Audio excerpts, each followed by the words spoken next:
32세 직장인이 입출금 통장 잔액을 봤습니다. 2,800만 원. 5년째 같은 자리에 있던 돈입니다. 이 돈이 5년 동안 벌어다 준 이자를 계산해 봤습니다. 월 2,300원. 5년 동안 한 달에 고작 2,300원이었습니다. 커피 한 잔도 안 되는 돈이거든요. 같은 2,800만 원을 다른 곳에 넣어뒀으면 한 달에 5만 9천 원을 받을 수 있었습니다. 5년이면 354만 원입니다. 이 직장인은 354만 원을 그냥 흘려보낸 겁니다. 문제는 이게 남의 이야기가 아니라는 겁니다. 오늘 이 돈이 어디서 샜는지, 그리고 지금 당장 어디로 옮겨야 하는지 전부 알려드리겠습니다. 민준 씨는 올해 32살입니다. 평범한 회사원이고 월급은 새우 320만 원 정도 됩니다. 특별히 돈을 펑펑 쓰는 사람도 아닙니다. 매달 생활비 빼고 남는 돈은 그냥 월급 통장에 그대로 뒀습니다. 따로 적금을 들지도 않았고 주식을 사지도 않았습니다. 그냥 뒀습니다. 5년째요. 재테크를 안 한 건 아닙니다. 해야 한다는 건 알았습니다. 그런데 뭘 해야 하는지 모르니까 일단 내일로 미뤘습니다. 그 내일이 5년이 된 겁니다. 어느 날 민준 씨가 통장 잔액을 확인했습니다. 2,800만 원. 꽤 모았다고 생각했습니다. 그런데 문득 궁금해진 겁니다. 이 돈이 5년 동안 이자를 얼마나 벌었을까?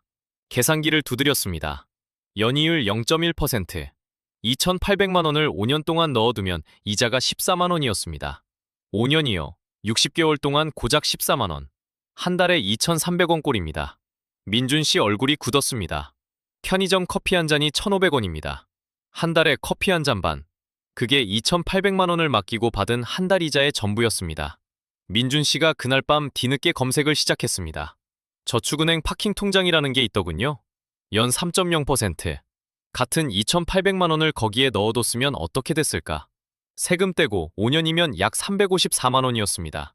한 달에 5만 9천 원씩 꼬박꼬박 들어왔을 돈입니다. 민준 씨 손이 멈췄습니다. 화면을 두 번 다시 봤습니다. 차이가 340만 원이었습니다. 국내 여행 7번을 갈 수 있는 돈입니다. 노트북 한 대를 살 수 있는 돈이기도 합니다. 민준 씨는 아무것도 하지 않았을 뿐인데 340만 원을 날린 겁니다. 통장을 하나 바꾸기만 했으면 됐는데 그걸 몰랐습니다.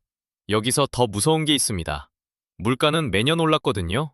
2024년 물가 상승률이 2.3%였고 2025년에도 2.1%였습니다.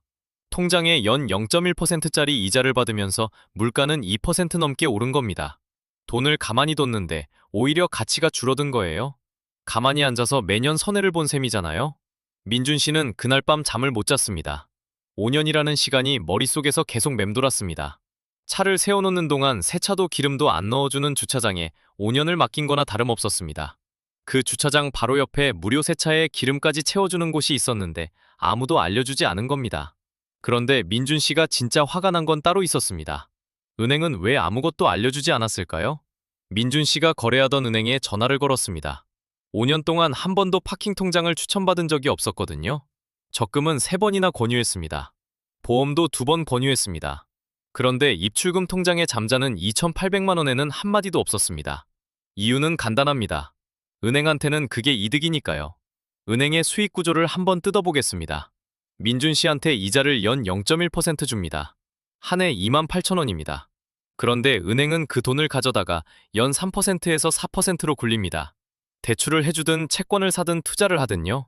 2,800만 원 기준으로 은행이 벌어가는 돈은 매년 80만 원이 넘습니다. 민준 씨한테 돌려준 건 2만 8천 원이고요. 나머지는 전부 은행 주머니로 들어간 겁니다. 민준 씨가 돈을 옮기면 은행은 이 수익을 고스란히 잃습니다. 5년 동안 아무 말 안 한 이유가 여기 있었던 거예요. 게으름이 아니라 전략이었습니다. 민준 씨 손이 떨렸습니다. 5년이잖아요. 5년 동안 내 돈으로 장사를 하면서 나한테는 커피값도 안 되는 이자를 던져준 겁니다. 그런데 문제는 여기서 끝이 아닙니다. 민준 씨가 분노를 삼키고 다른 상품을 찾아봤습니다. 광고에 연 5%라고 적혀있는 저축은행 통장이 눈에 들어왔습니다. 그런데 세부 조건을 읽는 순간 또 이상한 겁니다. 잔액의 절반에만 5%를 적용합니다. 나머지 절반에는 0.3%를 줍니다. 2,800만 원을 넣으면 절반에만 5%가 붙습니다. 나머지 절반은 0.3%입니다. 계산해보면 실질 금리는 2.65%입니다. 광고판에는 5%라고 크게 써놓고 실제로 내 통장에 들어오는 건 2.65%인 거예요. 거짓말은 아닙니다. 하지만 아주 교묘한 방식이죠. 우대 조건이 잔뜩 붙은 상품도 있습니다. 카드 결제 30만 원 이상, 자동이체 3건 등록, 급여이체 연결, 공과금 자동 납부까지. 이걸 전부 맞춰야 광고금리가 나옵니다. 하나라도 빠지면 기본금리로 뚝 떠냄지거든요. 처음부터 조건을 다 맞출 수 있는 사람이 얼마나 될까요? 은행은 그걸 알면서도 최고금리만 앞에 내세웁니다. 민준 씨는 이때 깨달은 겁니다. 은행은 내 편이 아니었구나. 광고만 보고 덜컥 옮기면 또 당할 수 있다는 것까지요. 자, 그러면 이제 진짜 문제를 봐야 합니다. 어디로 옮겨야 하느냐? 놀리는 돈을 진짜 일하게 만드는 선택지가 세 가지 있습니다. 딱 1분 만에 이해시켜드리겠습니다. 민준 씨가 밤새 검색한 결과 선택지는 딱 세 가지로 좁혀졌습니다. 파킹 통장, CMA, 발행어음.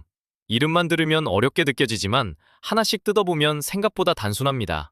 첫 번째는 파킹 통장입니다. 차를 세워두는 동안 알아서 기름을 채워주는 마법의 주차장이라고 생각하시면 됩니다. 돈을 넣어두기만 하면 하루도 안 빠지고 이자가 쌓입니다. 급하게 돈이 필요하면 언제든 꺼내 쓸 수 있습니다. 정기예금처럼 묶이는 게 아니거든요. 저축은행 기준으로 연 2.8%에서 3.0% 사이입니다. 민준 씨가 5년간 받은 연 0.1%와 비교하면 30배 차이입니다. 여기서 꼭 짚고 넘어갈 게 있습니다. 예금자 보호 한도가 바뀌었습니다. 아직도 5천만 원까지만 보호된다고 알고 계신 분이 많습니다. 인터넷에 올라온 영상이나 블로그도 상당수가 5천만 원으로 잘못 안내하고 있거든요. 하지만 2025년 9월 1일부터 한도가 1억 원으로 올라갔습니다. 24년 만의 변화입니다. 2001년에 정해진 기준이 드디어 바뀐 겁니다. 이게 실생활에서 얼마나 큰 차이인지 말씀드리겠습니다. 예전에는 2억 원을 안전하게 넣으려면 저축은행 4곳에 나눠야 했습니다. 통장도 4개, 앱도 4개, 관리도 4배였습니다. 지금은 2곳이면 충분합니다. 저축은행 하나에 1억 원까지 넣어도 금융회사가 망할 때 국가가 전액 돌려주니까요. 안전하면서도 금리까지 높은 셈입니다. 두 번째는 CMA입니다. 주식 투자도 바로 되는 스마트 지갑이라고 생각하시면 편합니다. 증권사에서 만드는 통장인데 하루만 바뀌어도 이자가 붙습니다.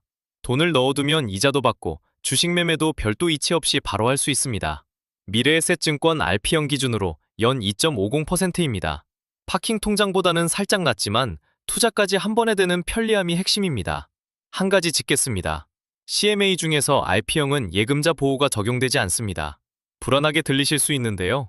RP형은 국공채 같은 안전자산을 담보로 운용합니다. 그래서 실질적인 안전성은 상당히 높은 편입니다. 다만 제도적 보호망이 없다는 점은 기억해 두셔야 합니다. 세 번째는 발행어음입니다. 대형 증권사가 직접 써준 확정이자 약속어음이라고 보시면 됩니다. 미래에셋, 한국투자, NH투자, KB, 키움 이 5곳만 발행할 수 있습니다. 수시형은 자유롭게 넣고 뺄 수 있고 연 2.40%입니다. 1년짜리 약정형은 연 2.9%에서 3.2%까지 올라갑니다. 돈을 묶는 대신 금리가 확 높아지는 구조입니다. 금액 제한도 없어서 1억 원을 넣든 10억 원을 넣든 같은 금리가 적용되거든요. 그래서 1억 원 이상 목돈을 굴릴 때 특히 유리합니다. 민준 씨는 여기까지 정리하고 한숨을 돌렸습니다. 이름만 어렵지 결국 세 가지 통장에 불과했습니다. 드디어 선택지가 눈에 보이기 시작한 겁니다. 그런데 무조건 하나에 다 넣으면 되는 게 아닙니다. 금액에 따라 전략이 완전히 달라지거든요. 민준 씨는 2,800만 원을 결국 어떻게 배분했을까요? 결론부터 말씀드리겠습니다. 통장 하나만 바꿨습니다. 그런데 그 전에 금액별로 전략이 다르다는 걸 먼저 아셔야 합니다. 세 단계로 나눠드리겠습니다. 첫 번째 단계입니다. 500만 원 이하라면 소액 고금리 파킹 통장을 노리셔야 합니다. 대표적으로 OK저축은행 짠테크 통장이 있습니다. 이 통장은 50만 원까지 연 7.0%를 줍니다. 입출금 통장 0.1%의 70배입니다. 다만 조건이 있습니다. 네이버페이나 카카오페이 같은 4대 간편결제 충전계좌로 등록하고 마케팅 수신 동의를 해야 합니다. 어렵지 않습니다. 앱에서 5분이면 끝나거든요. 50만 원을 넣어두면 세후로 매달 약 2,468원이 들어옵니다. 금액 자체는 작지만 시작이 중요합니다. 월급에서 조금씩 떼어 여기에 쌓아가는 겁니다. 50만 원이 모이면 다음 단계로 넘어가시면 됩니다. 두 번째 단계입니다. 500만 원에서 1억 원 사이라면 저축은행 파킹 통장이 정답입니다. 웰컴저축은행이나 NH저축은행 같은 곳에서 연 3.0%를 줍니다. 예금자 보호도 1억 원까지 적용되니까 안전합니다. 민준 씨의 2,800만 원이 딱 이 구간이었습니다. 이 구간에서는 복잡하게 나눌 필요가 없습니다. 저축은행 파킹 통장 하나에 넣으면 됩니다. 1억 원 안쪽이니까 예금자 보호 범위 안에 다 들어가거든요. 세 번째 단계입니다. 1억 원이 넘어가면 이야기가 달라집니다. 한 저축은행에 보호되는 한도가 1억 원이니까 초과분은 다른 곳으로 옮겨야 합니다. 저축은행 두 곳에 각각 1억 원씩 분산하고 나머지는 발행어음으로 채우는 겁니다. 약정형 발행어음은 연 2.9%에서 3.2%까지 나오거든요. 이렇게 조합하면 2억 원 기준으로 세후 월 35만 원 넘게 받을 수 있습니다. 자, 그러면 민준 씨 이야기로 돌아가겠습니다. 민준 씨는 2,800만 원 전액을 저축은행 파킹 통장에 넣었습니다. 연 3.0%가 적용됩니다. 세금 15.4%를 떼고 나면 월 약 5만 9천 원이 들어옵니다. 기존의 입출금 통장에서 받던 이자가 월 2,300원이었잖아요. 26배입니다. 같은 월급, 같은 금액입니다. 통장 하나만 바꿨을 뿐인데 민준 씨 통장에는 이제 매달 5만 9천 원이 꽂힙니다. 1년이면 약 71만 원입니다. 여기서 하나 더 중요한 게 있습니다.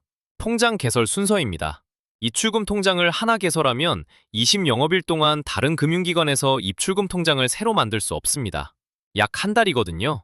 그래서 순서가 중요합니다. 목돈을 넣을 저축은행 통장을 먼저 개설하셔야 합니다.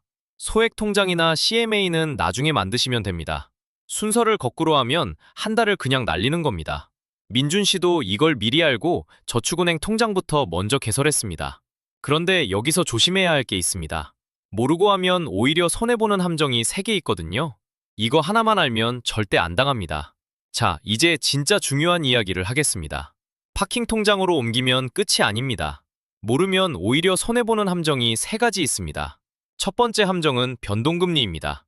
파킹 통장 금리는 기준금리를 따라 움직이거든요. 지금 기준금리가 2.50%인데 앞으로 더 내려갈 수 있습니다. 기준금리가 떨어지면 파킹 통장 금리도 덩달아 내려갑니다. 오늘 연 3.0%라고 해서 1년 뒤에도 3.0%라는 보장이 없는 겁니다. 해결 방법이 있습니다. 전액을 파킹 통장에 넣지 마시고 일부는 약정형 발행어음에 넣으세요. 약정형은 연 2.9%에서 3.2%까지 확정금리로 묶을 수 있거든요. 금리가 내려가도 약속된 이자를 그대로 받습니다. 두 번째 함정은 이벤트 금리입니다. 신규 고객 대상으로 3개월에서 6개월간 우대금리를 주는 상품들이 많습니다. 처음엔 높은 금리에 좋아하다가 우대 기간이 끝나면 기본금리로 뚝 떨어집니다. 이걸 모르고 그냥 두면 낭패입니다. 반드시 우대 종료일을 캘린더에 등록해두세요. 종료 한 달 전부터 다른 통장을 알아보시면 됩니다. 세 번째 함정은 통장 개설 20영업일 제한입니다. 앞에서 말씀드렸지만 한 번 더 강조합니다. 입출금 통장을 하나 개설하면 20영업일 동안 다른 곳에서 새 통장을 못 만듭니다. 금융감독원 행정지도 사항이거든요. 소액 통장부터 만들면 목돈 넣을 통장 개설까지 한 달을 기다려야 합니다. 무조건 목돈 통장부터 먼저 개설하십시오. 자, 이제 마지막입니다. 오늘 당장 해야 할 딱 한 가지를 말씀드리겠습니다. 민준 씨 이야기를 처음부터 정리하겠습니다. 5년 전 민준 씨는 입출금 통장에서 한 달에 2,300원을 받고 있었습니다. 커피 한 잔도 안 되는 돈이었습니다. 5년 동안 아무것도 하지 않았습니다. 354만 원이 조용히 사라지는 줄도 몰랐습니다. 그런데 지금 민준 씨는 매달 5만 9천 원을 받습니다. 26배입니다. 바뀐 건 딱 하나, 통장뿐입니다. 대단한 투자를 한 게 아닙니다. 복잡한 공부를 한 것도 아닙니다. 그냥 돈이 놀고 있던 자리를 바꿔준 겁니다. 354만 원은 이미 흘러갔습니다. 돌이킬 수 없습니다. 하지만 앞으로의 5년은 다릅니다. 여러분에게는 아직 그 5년이 남아 있습니다. 오늘 딱 하나만 하시면 됩니다. 지금 내 입출금 통장 잔액을 확인하세요. 생활비 3개월치만 남기고 나머지를 저축은행 파킹 통장으로 옮기십시오. 그게 시작입니다. 첫 통장 하나만 개설하면 됩니다. 지금 이 순간이 제일 젊은 순간입니다. 내일은 오늘보다 하루 늦습니다. 지금 시작하는 사람이 내년에 이자를 받습니다. 오늘 이 영상을 끝까지 보신 여러분은 이미 민준 씨보다 5년 빠릅니다. 통장 잔액 확인하는데 1분이면 충분합니다. 그 1분이 앞으로 5년을 바꿉니다.